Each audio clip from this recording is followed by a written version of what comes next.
Galbay di 17 pinjol ini resmi akan dibawa ke proses hukum karena memang pinjol ini sudah geram sekali karena banyaknya nasabah yang galbay. Ditambah lagi aturan tahun 2025 itu semakin membuat pinjol itu tambah bangkrut karena bunga dan juga dendanya diturunkan. Akhirnya pinjol tersebut marah, emosi terhadap nasabah yang galbay, akhirnya mereka akan memproses hukum nasabah yang galbay ini.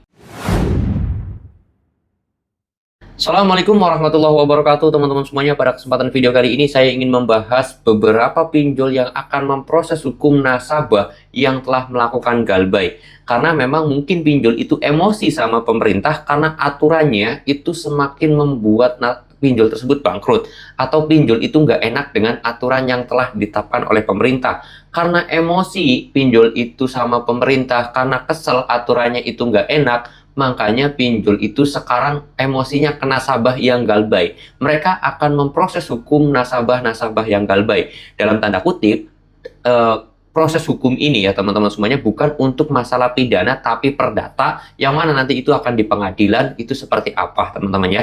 Nah, di sini saya pengen bahas buat teman-teman semuanya. Dan beberapa pinjol tersebut ada yang saya catat juga dari beberapa postingan teman-teman semuanya di media sosial Facebook khususnya, yaitu ada Shopee, Akulaku, Kredivo, ada Kami, EasyCash, HCI, terus kemudian Rupiah Cepat, KTA Kilat, Indodana, ada Pundi, KTA Kilat, Tunaiku, Watas, Uangmi, 360 Kredi, Ivoji, dan lain-lain ini katanya bakal memproses hukum di tahun 2025 untuk nasabah yang galbay pinjol. Oke, di sini saya pengen bahas masalah proses hukum tersebut.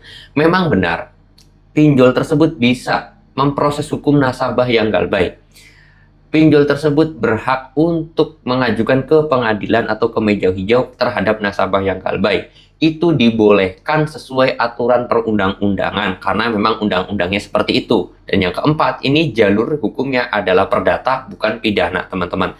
Nah, apakah perlu ditakuti ketika kita itu ke jalur hukum atau ke meja hijau? Sebenarnya sih nggak usah takut. Bahkan kenapa kok nggak usah takut? Karena sebenarnya nggak mungkin terjadi.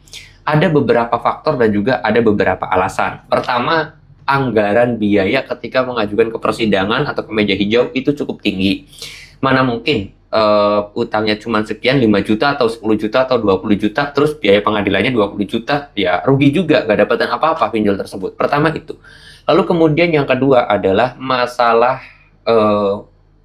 penyelidikannya juga, itu nanti akan bermasalah. Nah, penyelidikan tersebut ini memang menjadi dua hal yang harus kalian ketahui. Pertama, penyelidikan terhadap nasabah, yang kedua juga penyelidikan terhadap pinjol itu sendiri. Pertama, dikonfirmasi dulu apakah benar nasabah tersebut itu punya pinjaman di aplikasi ini, terus kemudian sudah menunggak, sudah telat bayarnya, sudah beberapa bulan, yang mana jumlah nominalnya dikonfirmasi atau tidak, dan ternyata setelah terkonfirmasi, setelah diselidiki, benar adanya nasabah tersebut punya hutang di aplikasi itu, maka divonislah dilanjutkan penyelidikan kedua, yaitu penyelidikan terhadap pinjolnya. Apakah pinjol ini resmi OJK atau tidak? Apakah pinjol ini sesuai aturan OJK atau tidak? Apakah pinjol ini benar punya nasabah tersebut punya hutang dan yang lain sebagainya? Apakah pinjol tersebut sesuai aturan, sudah mengikuti aturan dari OJK, sudah sesuai SOP penagihannya, bunganya seperti apa, penagihannya seperti apa, denda keterlambatannya seperti apa, itu semuanya akan diselidiki dari kedua belah pihak, baik dari segi pinjolnya dan juga dari segi nasabah tersebut. Nah, disinilah pinjol sendiri sebenarnya sadar bahwasanya dia sendiri banyak sekali yang telah melanggar aturan. Pertama dari sistem iklan, lalu kemudian yang kedua juga dari masalah sistem bunga, tindak keterlambatan, terus kemudian cara penagihan. Mereka, saya yakin semuanya sadar bahwa mereka itu tidak sesuai aturan atau tidak mengikuti aturan daripada pihak OJK. Makanya pinjol-pinjol itu sendiri nggak mau mengajukan ke persidangan karena takutnya nanti ketika pinjol tersebut diselidiki, mereka semua yang bermasalah bisa saja lebih berat daripada nasabah yang galbay. Karena kalau nasabah yang galbay, mereka hanya divonis masalah perdata aja. Tetapi kalau masalah pinjol ini malah bisa pidana karena banyaknya penipuan yang terjadi. Terus kemudian juga sangat berpotensial sekali untuk pinjol tersebut ditutup dari OJK-nya. Karena penyelidikannya sudah real dan juga de facto gitu loh. Artinya pinjol sendiri justru malu, justru takut. Bukan nasabah yang harusnya takut, tapi pinjol itu sendiri ketika dibawa ke proses hukum ya. Jadi harusnya nasabahnya yang lebih berani ketika diproses ke hukum, bukan masalah pinjolnya. Kenapa? Karena nasabah ya, kalaupun dia salah karena dia tidak membayar, itu hanya prosesnya perdata.